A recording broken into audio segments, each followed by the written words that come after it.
Welcome to another journalnow.com high school football video. My name is Joe Serrera, and I am joined this week by East Forsyth Eagles head coach Todd Willert. Coach, thank you for joining us. Hey, thanks for having me. It's exciting. We're in phase 3 playoffs. It's here. You're coming into the playoffs with 5 straight wins, including rivalry wins over Glen and West Forsyth the last 2 weeks.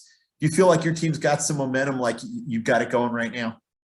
Yeah, I think we're doing things good right now. We're pretty healthy. We got some guys back. So, what a meat grinder at the end of the year there. So we feel pretty good right now, but anything goes. It's back to 0-0, and Southeast Guilford's a great team.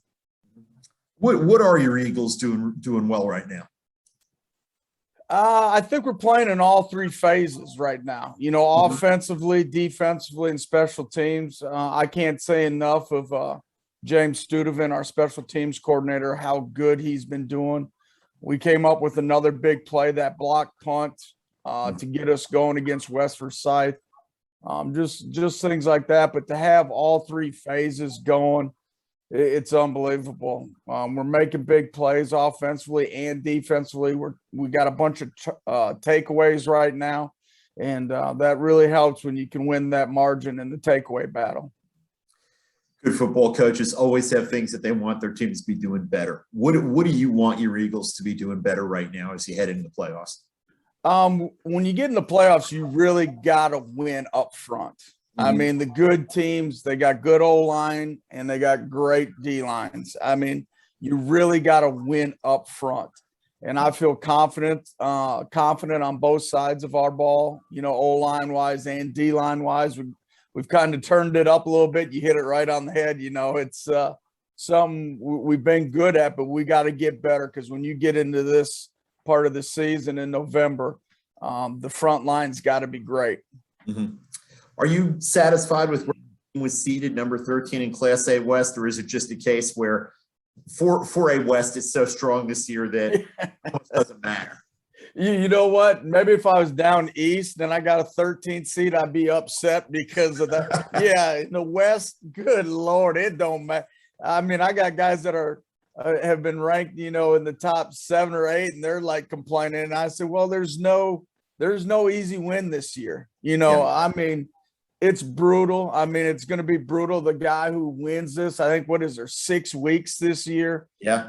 It's kind of insane, but that's a whole nother story that we've talked about. But just brutal. I mean, the 4A West, whoever wins this thing or even goes deep, congratulations to them, because there's a lot of great football teams over here.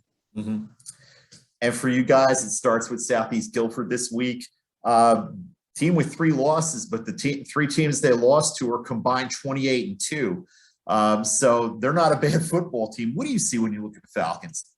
Yeah, that's what I tried to tell the team yesterday in our team meeting. I said, understand they got 3 losses, but the 3 losses is against 3 teams that are 28-2. Yeah.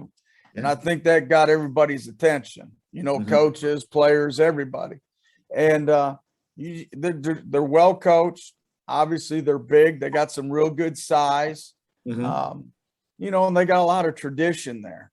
And, we got to play good. I mean, they're one of the top teams in their conference. They come from a tough conference also, obviously, with Northern and Grimsley and Northwest and Page and all that. So they understand smash mouth football. So we got to be ready to go, and we're going to have to play one of our better games of the year. Mm-hmm. Is there anybody you've seen this season who you would compare them to in terms of the style of play and what they're good at? Yeah, I kind of compared them a little bit to West Forsyth, to be honest. They got the big running back there, obviously, and then they got another real good running back. So offensively, they got the big old line. So I think they compare pretty good there. And defensively, they kind of the same way, they play different kind of coverages in that. But I really felt I compared them to West Forsyth, and I once again, obviously that kind of raised some eyebrows for our kids and our coaching staff. I want our kids to understand it's this year in the playoffs. It's not, you use the first round or two were kind of easy games. I'm not trying to disrespect anybody back in the days, but this year, I mean, it is survive and advance. I mean, the statement's never been truer this year. Yeah, I mean, in the past, there were some actual buys, and there were some games that teams had that amounted to buys. Just yeah, but boy, it's just loaded when they combine the 4As and 4AAs. It made it brutal, and it's happened in some other classifications too. 2A West is brutal. You know, Reedsville, which has won 4 of the last 5 2A titles, they could have to play at Shelby in a regional semifinal. That's how strong 2A is, because the East Surreys of the world moved up from 1A to 2A. There's some really good teams that moved up. The 2AAs went down, and they're all with the 2As.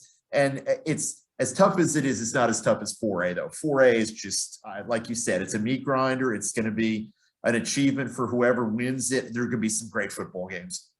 They're week in and week out now. They are going to be matchups. I mean, every week, and I hope we're part of those matchups deep into the playoffs and find a way to stay healthy and have a little bit of luck and make it to the state championship game.